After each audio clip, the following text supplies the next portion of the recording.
எல்லாருக்கும் வணக்கம். ரொம்ப சந்தோஷமா இருக்கு இவங்க எல்லாரையும் பார்க்கறீங்க.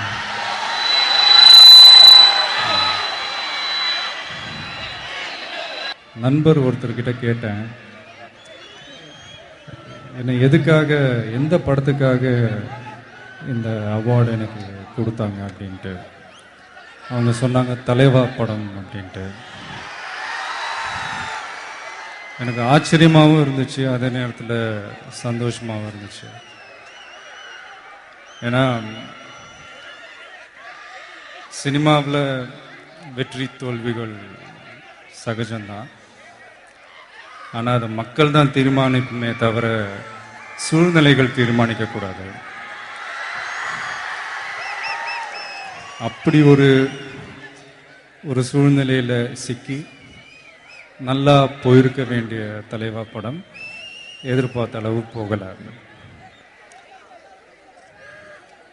ஓடுற படம் ஓடாத படம்ன்றதை தாண்டி ஓடி இருக்க வேண்டிய படம்னு ஒன்று இருக்கு. அதாவது ஜெயிக்கணும்னு நம்பி 6-7 மாதம் கஷ்டப்பட்டு உழைச்ச உழைப்பு எல்லாத்துக்குமே இப்படி ஒரு சூழ்நிலை அமையும்னு நான் எதிர்பார்க்கல. அந்த வருத்தம் நீங்கள் எல்லாரும் இந்த ஃபங்க்ஷனுக்கு என்னை கூப்பிடுற வரைக்கும் இருந்துச்சு. ஏன்னா ஜெயிச்ச படத்துக்கு நீங்கள் என்னை செலக்ட் பண்ணியிருந்தா கூட நான் இவ்வளோ சந்தோஷப்பட்டிருக்க மாட்டேன். ஜெயிச்சிருக்க வேண்டிய படம்னு அங்கீகரிக்கப்பட்டு இந்த தலைவா படத்துக்காக நீங்கள் எல்லாரும் ஓட் பண்ணி என்னை செலக்ட் பண்ணது எனக்கு ரொம்ப பெருமையான ஒரு விஷயமா இருந்துச்சு. நீங்கள் பார்த்தீங்கன்னா சில கிரிக்கெட் மேட்சஸ்லாம் நீங்கள் கவனிச்சிருப்பீங்க. சில பிளேயர்ஸ், சச்சின் ஃபுல் எஃபர்ட்டோட ஆடி செஞ்சுரியெலாம் அடிப்பார். சம்டைம்ஸ் அந்த மேட்ச் தோற்று போயிருக்கும், அதனால் அவருக்கு மேன் ஆஃப் த மேட்ச் கிடைக்காம போயிருக்கும்.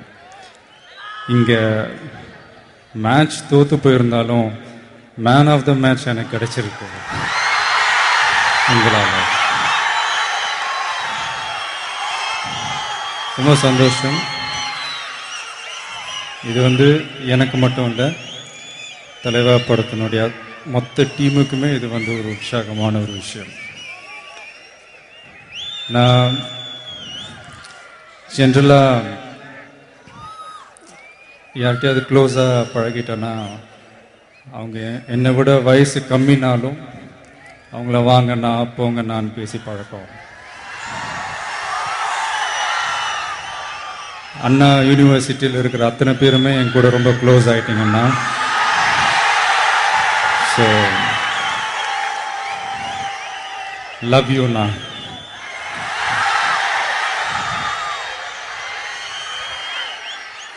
முக்கியமாக இந்த ஃபங்க்ஷன் இன்னைக்கு ஏன் வச்சிங்க, நாளைக்கு ஏன் வைக்கலன்னு இப்போ தான் புரிஞ்சுது.